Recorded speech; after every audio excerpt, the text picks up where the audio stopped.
More power, little bit please.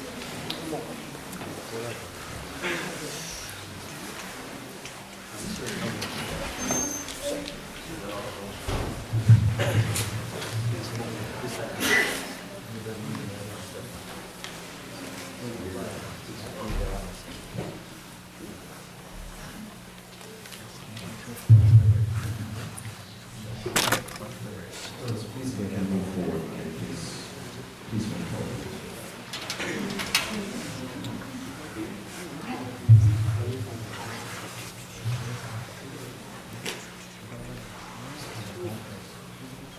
صلى الله عليك يا رسول الله وعلى أهل بيتك المظلومين صلى الله عليك يا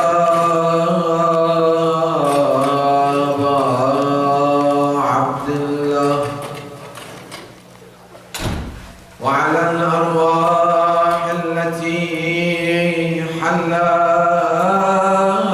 بفنائك عليك مني سلام الله أبدا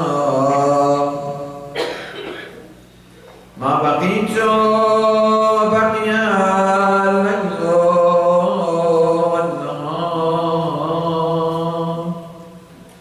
ولا جعله الله آخر العهد مني لزيارتكم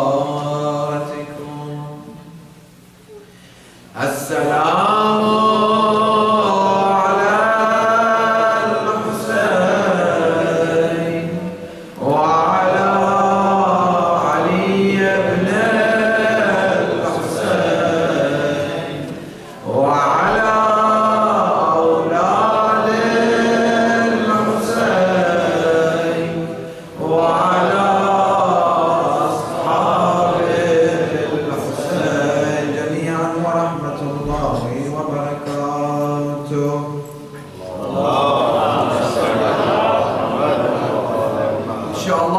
This year will be the year of the appearance of our beloved Imam Al-Mahdi Ajjalallahu Ta'ala Farajuh Sharif with the blessing of Allah Salawat. Inshallah, all of us gathering tonight will be amongst his companions and his soldiers and his sincere servants with another Allah Salawat.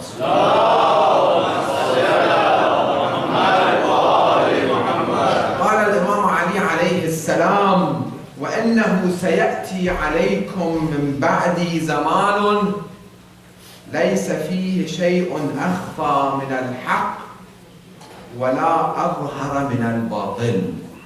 Indeed, certainly, a time will come upon you after me when nothing will be more concealed than the truth and nothing more apparent than the falsehood. صدق مولانا علي بن أبي طالب عليه السلام صلوات الله.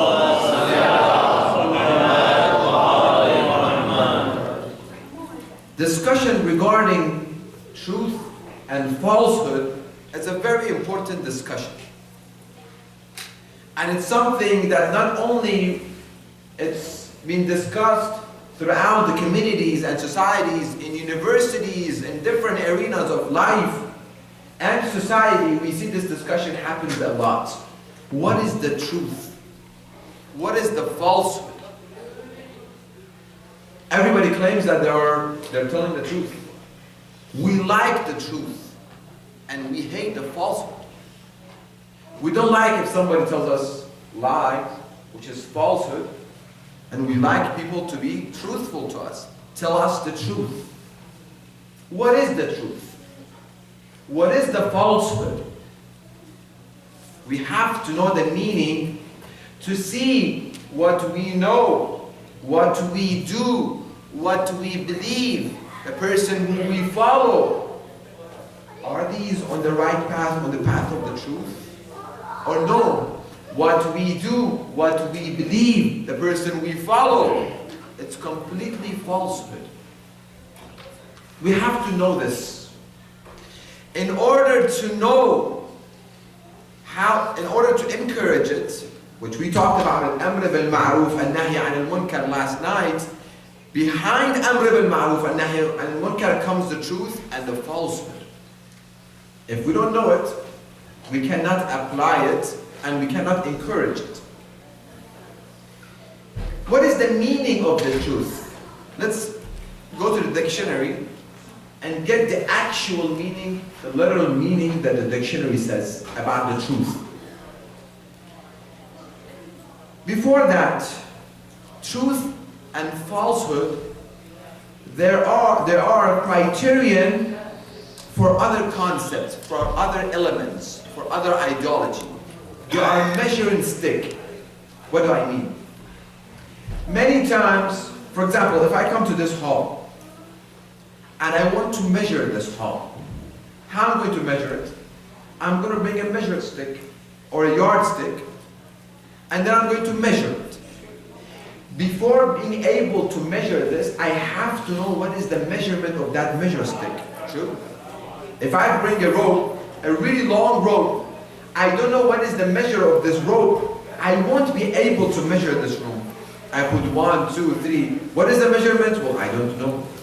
Because I don't know the measurement of this stick itself. I have to know it first, and then I say, okay, this measuring stick is 25 feet, 50 feet, 100 feet.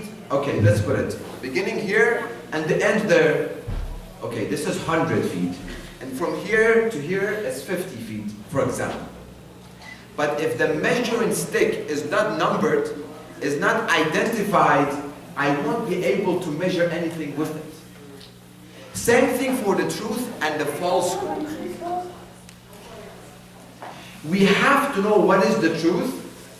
We have to know what is the falsehood before being able to apply it to a concept, before applying it to an ideology, before applying it to different elements. We have to know the truth first. What is the meaning of the truth? Number one question. What is the meaning? Number two, what tools do we have to be able to determine what is the truth and what is the falsehood? What is haq, which is truth, and batil, which is falsehood? And third, what is our reaction to this truth, to this haq, and to this batil? Dictionary meaning. Truth equals firmness, provable, consistency, having a degree of density, steadfast adherence to the some principle. These are some meaning of the truth. It is provable. So when we say something, if we can prove it, it means it's true. It's haq. If we cannot, we have to come up with some excuses. It becomes what? Batil. Batil never be justified. Can't. You have to say something against. You lie, then you have to lie another lie to cover this lie, and then third lie to cover the first. Well, tell the truth from the beginning, and you don't have to think about, okay, how to cover the first lie. Truth is beyond our constructing it. We construct the truth in our own mind. What is right? We put it in our mind. We think this is right, and with what is right in mind, we start judging other people. Judging other people is nothing that should be in our mind at all. We should not judge anyone. Action plan of tonight. We should not judge, because only we see the physical appearance. We don't know what is behind people's intention. Prophet Musa ala nabina wa alayhi salam, he told Allah subhanahu wa ta'ala, I want to see who will be next to me, next to my level in heaven. I want to see this person. Is there an individual who will be next to me in my level in heaven? I'm the prophet. Allah said yes. There is a butcher You are going to go and be with him all day long. You don't tell him who you are. You don't ask him a question. You just observe him. This story has a lot of moral lessons into it. And the main one is not to judge. He came to the butcher, he said, I want to be your guest. Assalamu alaikum, alaikum assalam. Can I be? Yes, please. He saw that as soon as a customer came for this butcher, you know, there's some part of the meat which is really, really soft and is really delicious. When the customer comes and he asks for meat, he cuts this very tasty and soft part and he puts it aside and he just gives the normal meat to the customer. As soon as we see something like this, what is this? He's cheating the people. His money is not halal. But he was ordered by Allah subhanahu wa ta'ala not to ask any question and not to say anything. One customer, two customers, three customers, they finish. He said, let's go home. The work is done. Let's go home. They start walking toward it. There was a liquor store that they used to sell alcohol. He told Prophet Musa, you stand outside, I'm going to get inside, I'll be out. He got inside, he bought 2 bottles of alcohol, and he came out. He said, let's go. If it was me, I said, Allah, is this the right person you sent me? This doesn't look like the person that I'm going to be next to me here. But again, he was ordered not to judge, not to ask any question. They went furthermore, there was a house which there were women in it. He got in and he came out with 2 women. Prophet Musa has to be silent. Us, what goes to our mind? Barbecue, alcohol, and 3 ducks. Got to the home. He saw there's a basket in the middle of the house and there's a rope attached to this basket.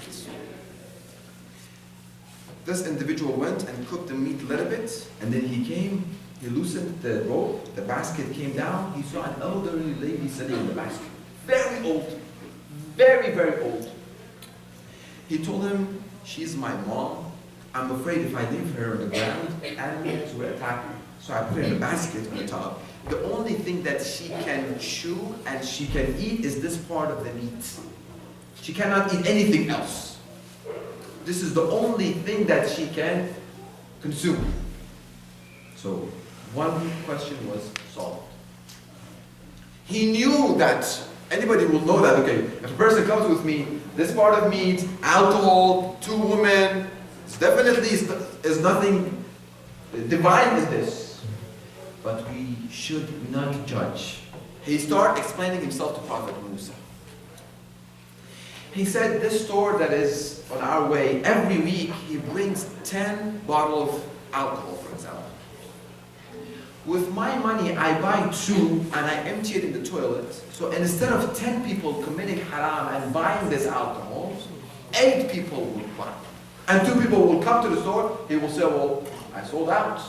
So I prevent 2 people from committing sin. And every week, I have a little bit of money. I bring 2 women. I tell them how much you will take if you were to go somewhere else. They will say X amount. I give them the X amount and I start guiding them and teach them. Try to be good. Don't do what you're doing. This is completely wrong. And in the morning, I let them go. What we learn? Don't judge. He asked him, Prophet Musa, after you fed your mom said something. What did she say? He said, my mom, every day, he says, Allah, make my son next level, be in the same level of Prophet Musa in heaven. Prophet Musa told him, I am Prophet Musa. Your prayers are accepted. We should not judge. Because we don't know why people do what they do. Maybe if we were in that situation, we would have done the same thing. Imam Ali alayhi salam states,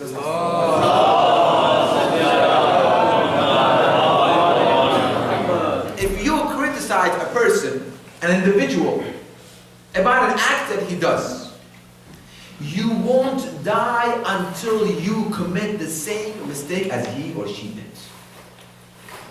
And when Imam says something, definitely is going to happen. Give it a try. Try this at home. You see it's going to work. If you criticize somebody, well, look at you, you did X. You won't die until you commit the same mistake that he did that you criticized. Why do we criticize other people? And why do we judge people? Because we don't know the truth, absolute truth. We don't know people's intention. So we have the truth in our mind, which we have created it, which is wrong, which is falsehood. And based on that truth, taking that truth in consideration, we start judging the people. Well, he's right. He will be in the last level of hellfire. He is in the 3rd floor of hellfire. And then we start saying, who's in hellfire? This guy will end up in heaven. This one. How can we judge people? We don't know behind their intention. And Allah is so merciful. He has concealed our intention. Prophet Musa alayhi salam, there was a drought. There was no rain during his time. A certain period of time, there was no rain. They came out, all the nation of Prophet Musa, they came to the desert to pray for Salat al-Istisqa, to pray for rain. They prayed and prayed and prayed. Rain didn't come. Prophet Musa went further, a little bit forward, and started communicating with Allah subhanahu wa ta'ala. Why is it that you don't send rain upon us? Allah said there is a person, a sinful individual, one individual within your nation, within the community that have come for praying. Because of this sinful individual, I'm not going to send rain. Ask him to leave, and I will send the rain. Prophet Musa came and said, people, there is a sinful individual amongst us. Because of him, Allah is not sending the rain. Please leave. So Allah sent us the rain. These are not fiction stories I'm telling you. These are hadith. These are stories of Ahl-Bayt you mentioned. Little bit time passed. Nobody left. Rain started coming. Prophet Musa told Allah, nobody left. Allah said, because of that individual, I sent rain. He's like, what do you mean? Allah said, He said to me, He communicated with me, which we don't see. He said, Allah, I have asked forgiveness from you now. If I leave, they will know me as a sinful individual. Forgive me. I don't want my reputation to be ruined. Please forgive me. That's it. I'm not going to do what I'm doing. Because he asked forgiveness sincerely. Because of his forgiveness, I send rain. Somebody commits something in front of us. We just right away start telling everybody, because we don't have nothing else to do. As soon as we sit within gatherings, nothing else to talk about, no hadith of Ahl-Bayt to talk about, no Nahj al-Balagha to read, no verses of Quran to discuss, no stories of Ahl-Bayt to talk about and learn. Let's start to talk about X did this, and Y did this, and she did this, and he did this. Why? Because we claim we know the truth. This is the right. And everybody else is false. So what was the meaning of the truth? It's provable. It has consistency. And we cannot construct the truth by ourselves. We cannot say, this is the truth that I think is the truth. We have to research and find the truth. Where can we find the truth? Where does the truth come from? Truth is absolute. It's an absolute. It's not, you have truth, you have truth, you have truth, you have truth, I have truth. No, truth is one truth, and it's absolute truth, which comes from Allah subhanahu wa ta'ala. Allah subhanahu wa ta'ala sends the absolute truth, which it can be defended. These are the benefits of the truth and the advantage of the truth. It can be defended. It can be proven many times, majority of the times, and it's compatible with our aql and intellect. It matches our intellect. That's why when you come to shara, when you come to fiqh, when you come to scholars, they're about to rule, they say, Man hakama bihi al-aql, hakama bihi al-shara. If your intellect says something, this is right, after research and after reading thousands of ahadith, and it is compatible with your aql, that is right. Falsehood cannot be proven, cannot be defended. Let me give you an example. What is the truth and what is the falsehood? Everybody have seen genuine gold, yeah? 24 karat gold. Most of us, we've seen it. And on the other hand, you have fabricated gold, which they sell like one ring of true gold, 24 carats, for example, costs, for example, $3,000, $4,000, $5,000. But you go, there are stores, like when you go back home, they have this table cover on the ground, and they have thousands of the rings. Thousands of them will be $1. Because why? They are fabricated. They look exactly the same as the genuine gold. The appearance, it's same as genuine, but it doesn't have any benefit. It doesn't have any value to it. Thousands of them you buy with $1. On the other hand, genuine gold, one of them you buy it for $3,000, $4,000. But where is the genuine gold, actual gold, and where is the fabricated gold? What tools do we have? So we know the truth. Truth comes from Allah subhanahu wa ta'ala. What tools do we have to find the truth, to see this is haqq and this is batil? Remember that measuring stick? We have to have a measuring stick to measure this place. We have inner tool and outer tool. Inner tool is our aql and conscience, which Allah subhanahu wa ta'ala has given us. Person comes to Imam, he tells him, what is aql? Imam tells him, Ma ubida bihi ar-Rahman, that via aql you worship Allah subhanahu wa ta'ala. You see, you should be proud. When you go to other religion, for example, Christianity, it's all about belief. Have faith in Jesus. Anything rational about it? No. Believe in Jesus, you reach salvation. But when you come to the religion of Ahlul Bayt, the path of Ahlul Bayt, religion of Islam, you see it's all about aql. It's about intellect. It's not, okay, this is what I believe, this is what I felt in my heart, this is it. And then we have outer tool. Inner tool, conscious, and then we have outer tool. Allah said, Rasulullah said, what is haqq? Who is haqq? Aliyun ma'al haqq wal haqqu ma'a Ali. Let's have some.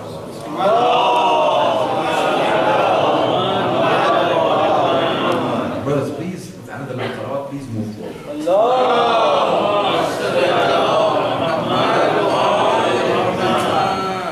Aliyun ma'al haqq wal haqqu ma'a Ali. You want to find the truth? See where Ali is. That is the truth. And anything that Ali says is truth. He set a guideline. Inner tool, conscious. Is that enough? It's not enough. Why? Because many times we have made a mistake and we have regretted. And when we ask ourselves, when we made that decision, we did use our own act, didn't we? We were about to get into a business. We think about it, okay, this business is good. We invest money, then we lose the money. We did use our act, but it wasn't sufficient. Our act is not sufficient to get us to our destination. Our act should be there. Basically, act is nur. And we need the book of Allah and the teaching of Ahlul Bayt. With this act, we shed light, we read the teaching of Ahlul Bayt, we read Quran, and we take the path. Act by itself is not sufficient. So we have inner tool, and Allah subhanahu wa ta'ala has sent 14 infallible, which they are the embodiment of all the truth. This is what they did, this is truth. This is what they didn't do, well, it is batil. That's why when we come to Sharia, when we come to fiqh, we say فعل الإمام, قول الإمام, تقرير الإمام حجة. What do I mean? فعل الإمام. Imam takes an apple and start eating the apple. Meaning what? Eating apple is halal. We can eat apple. That's number one. فعل الإمام. Action of the Imam is haq, is truth, is what Allah wants. فعل الإمام, قول الإمام, Imam tells you, brother Hassan, eat apple. Imam never tells a falsehood, and never says something which is haram, never orders to haram. When he says something, when he orders you to do something, it means eating apple is halal. Taqreer al-Imam. If you sit in front of Imam and you eat apple, if Imam didn't say anything about this, it means what? Eating apple is halal also.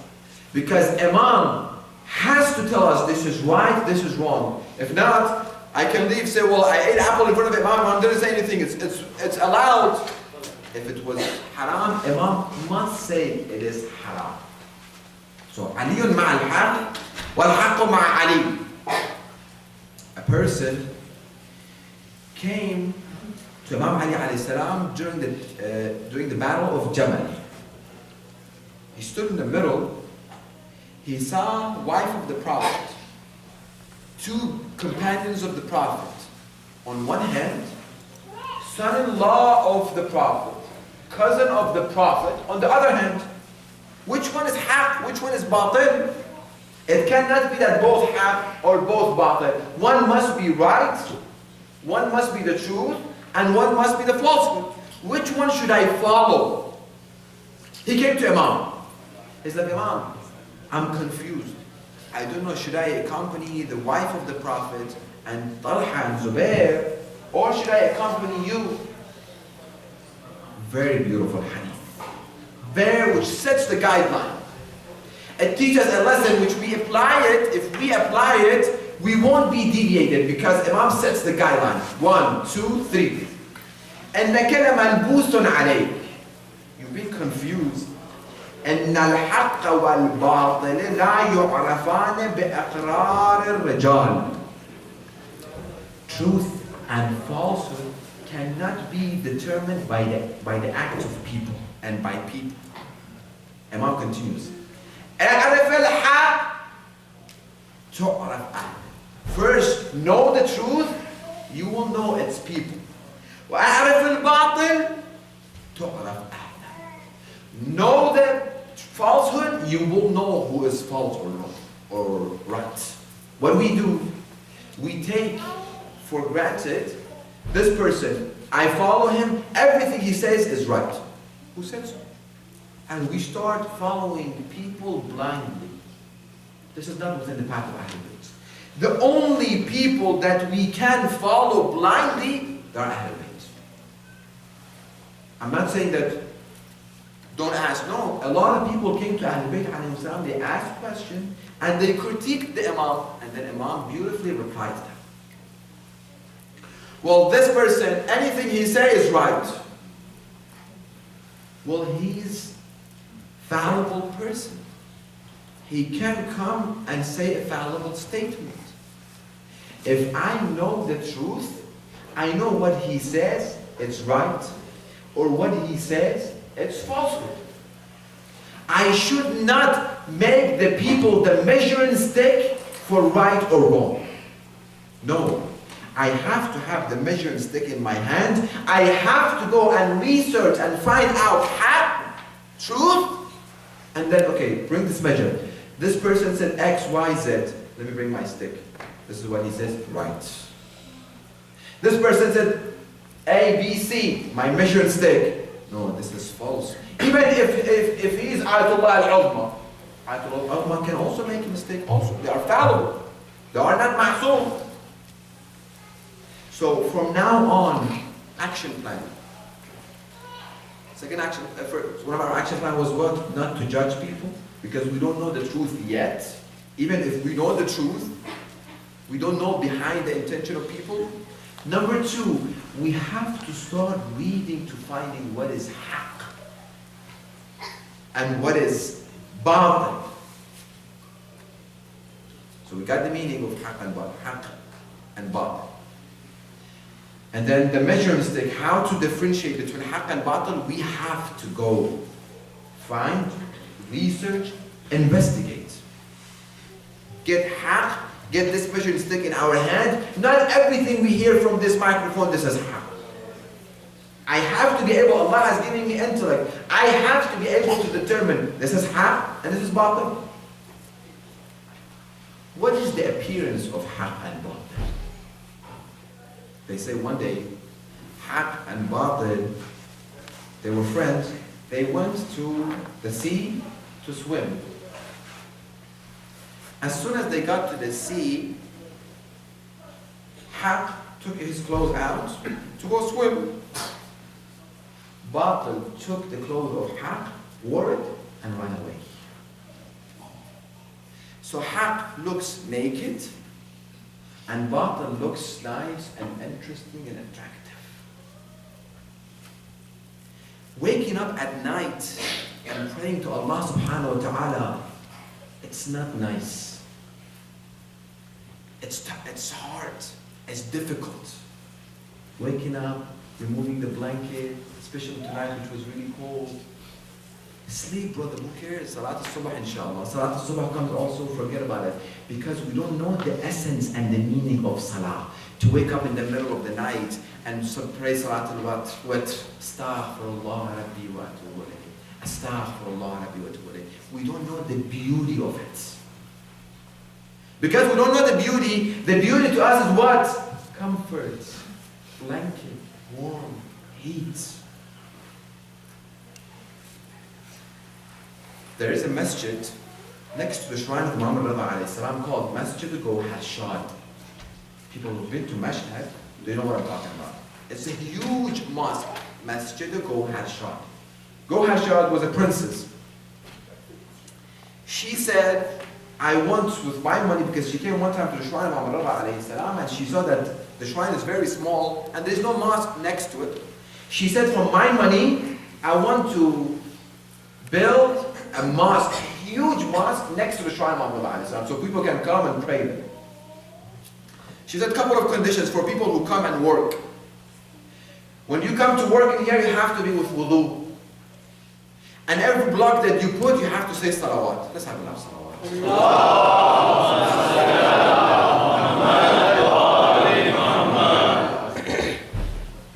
They built it. Last day, she said everybody out. The princess wants to come. She wants to see the mosque that she has paid for. Everybody out, everybody out. There was one individual who used to work there, a young individual. He became curious. He wanted to see the princess, never seen it. He went behind a place, nobody can see him, to see the princess. A very poor individual. The princess came in without hijab. Well, everybody's all women around her. Why should she wear hijab? He saw her, fell in love. That's it. Came home. Mom, I want to marry. Home. He said 50% is done. 50% left. He said, what is the 50%? He said, I'm satisfied. I'm okay with it. The rest stays in the hand of the girl. Who is that girl? The princess.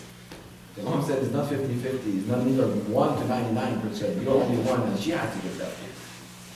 He insisted and insisted. She said, well, we are a normal people. We are working people. How can I go to... He told her, you have to go and ask. She came to the princess. Princess, go Hashad, I have a request. My son is asking your hand. Same as you laughed, all the people around her, they start laughing. You serious? The princess. But the princess was very, very smart. She said one condition. If he does it, I'll marry him. Everybody became curious. What is that condition that she will agree to marry this worker? She said, if he prays 40 nights, night prayer, Salatul Layl, 40 nights consecutive, I will marry him. Are you sure? I'm sure. 40 nights, night prayer, which is 11 rak'ah. Anybody who wants to reach high level in whatever he is, Salatul Layl. Imams of Ahlul Bayt, they tell us Salatul Layl has 18 benefits. 18 benefits. That needs 5 nights lecture to talk about those benefits. He came home, son, good news. What? She agreed. Really? One condition. You have to pray 40 nights Salatul Layl. Easy. I wake up, I put the alarm, wake up in the middle of the night, after midnight, and it is mustahab closer to the Salat al-Subuh, 40 nights I pray. One night, second night, third, fourth, fifth, he started getting to liking it. 40th day, go Harshad sent, did he pray? Yes, I'm ready. This guy said, I'm not ready anymore. Why? I want you to marry. I want to marry you. The person who prays 40 nights, Salatul Layl, I want to marry you. He said, I felt in love with someone else. I don't want this love anymore.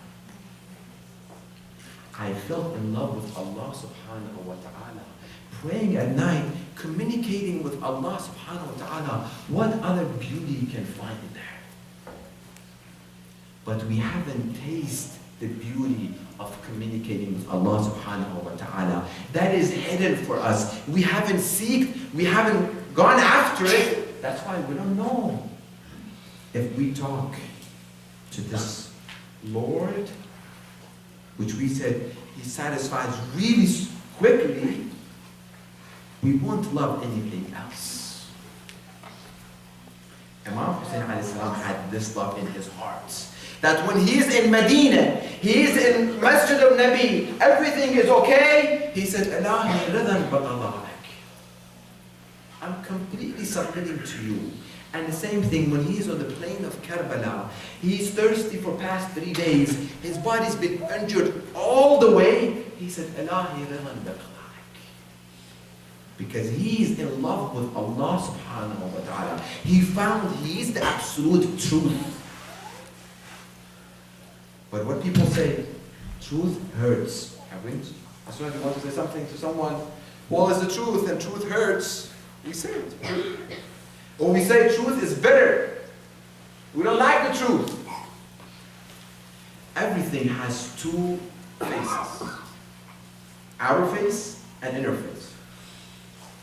Anybody has seen a walnut before from a tree? What does it have?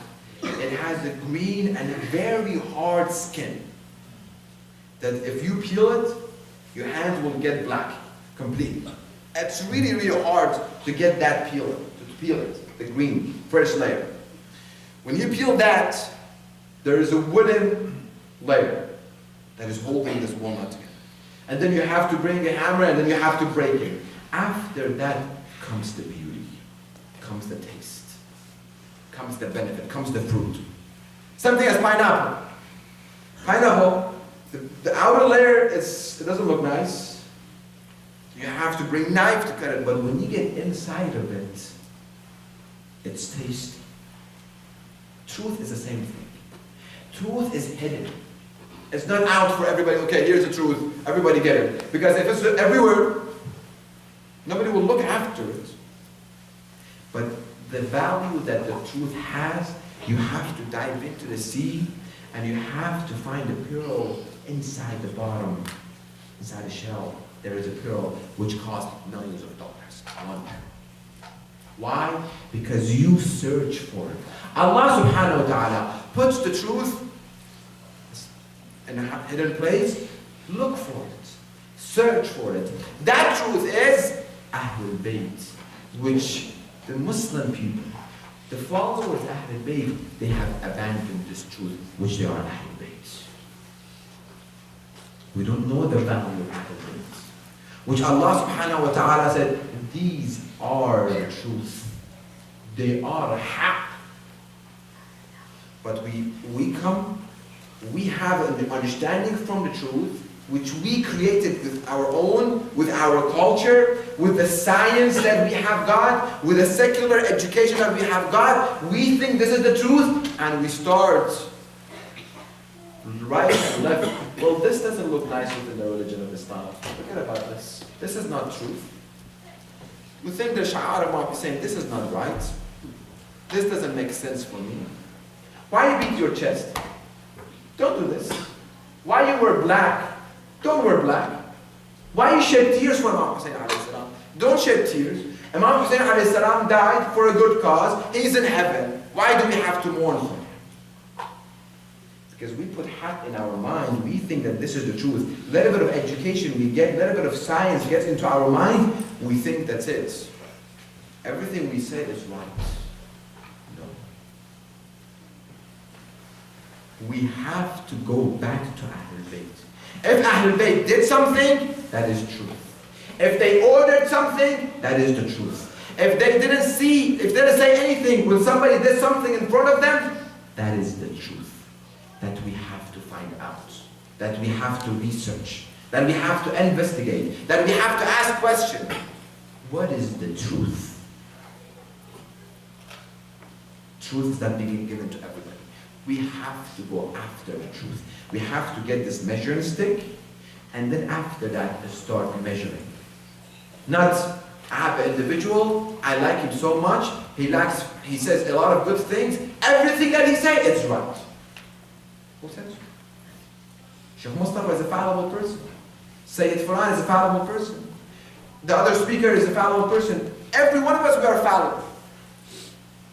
So we should not start worshipping people. Him and only him. Everything he says is right. If he says it's not, that's it. We have to start researching. We should not follow anybody else blindly, starting tonight. Ask questions. Why is it this way?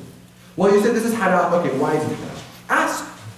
Not to ask to critique. No, for you to understand and to gain to know more of the truth. When we get the truth, then we will be satisfied. Our life will be based on the truth, not the truth that is in our minds. Action plan. No judging anybody else, anybody from tonight, no matter what happens. As soon as we judge, do we like people to judge us? If we don't like people to judge us, then please don't. Imam Hassan alayhi salam states, if you don't, whatever you like for yourself, like it for others. Whatever you don't like for others, you don't like it for yourself, don't like it for other people also.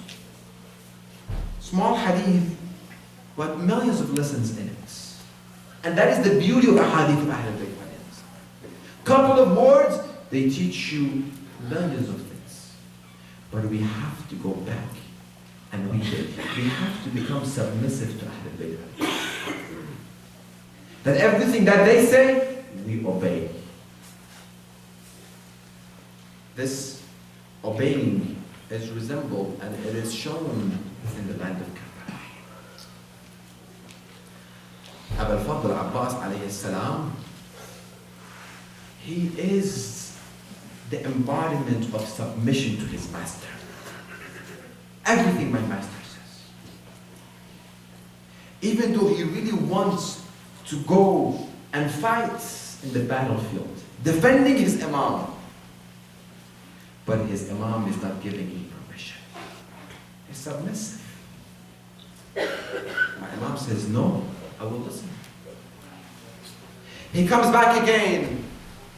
My master, Imam Hussein, let me go and defend you. Imam says no.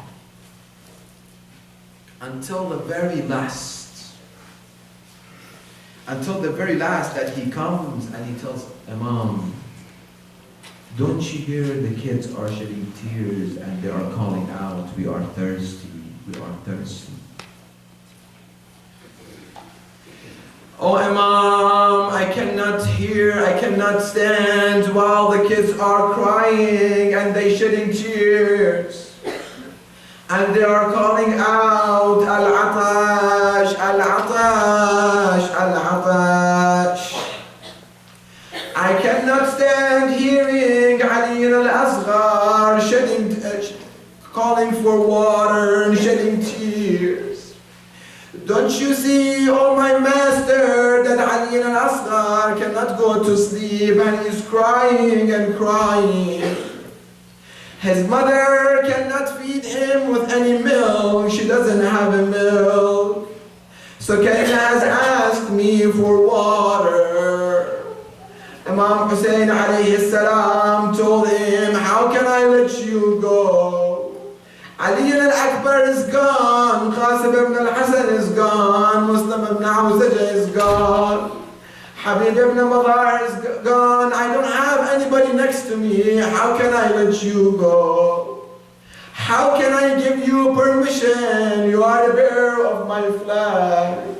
You are the one who is giving comfort to Sayyida Zainab. How can I let you go?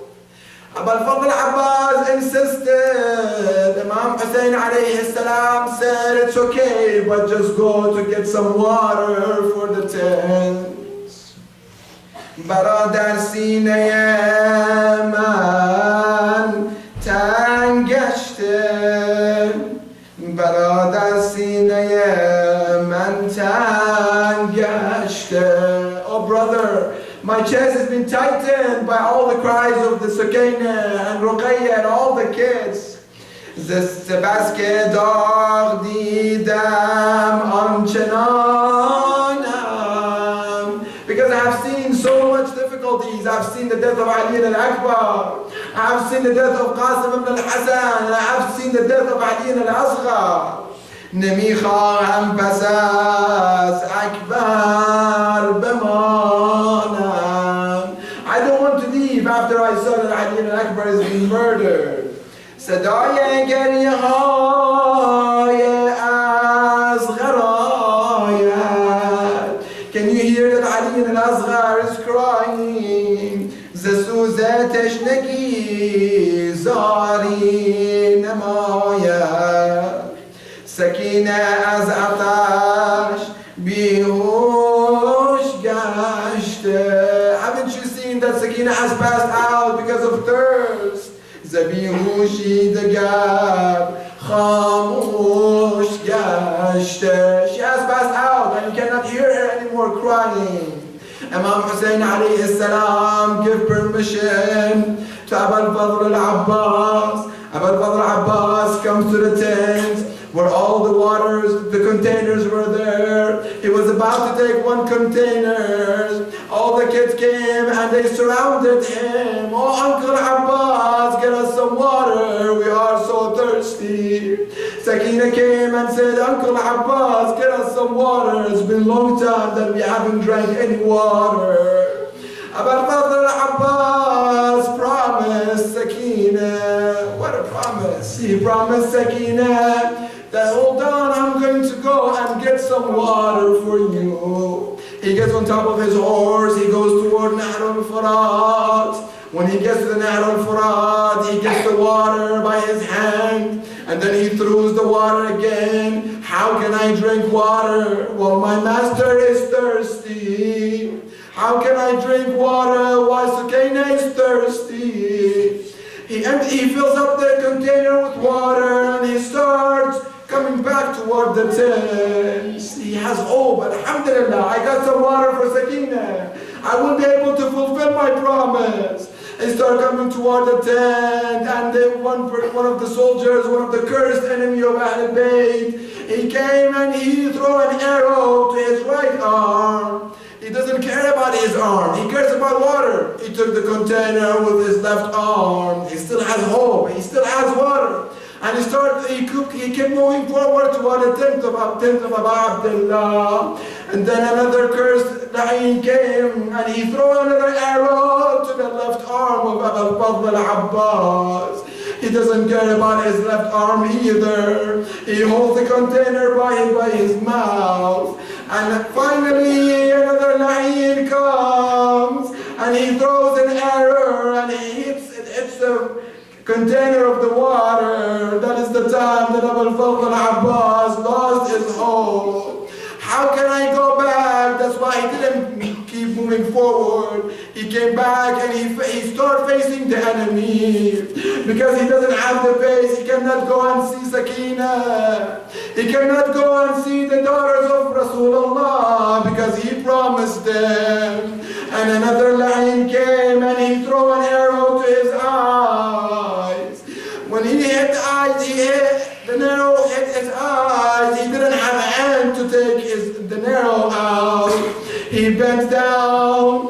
bent down to take the arrow out by his knee, and another la'in came. Another la'in came and he hit him with iron bar. He fell on the ground. When he hit the ground, he called, "Akha ya Aba Abdullah, adrik akhak." ألا لعنة الله على القوم الظالمين. مأتم يا حسين. يا حسين يا حسين يا حسين يا حسين يا حسين يا حسين يا حسين يا حسين يا حسين يا حسين يا حسين يا حسين يا حسين يا حسين يا حسين يا حسين يا حسين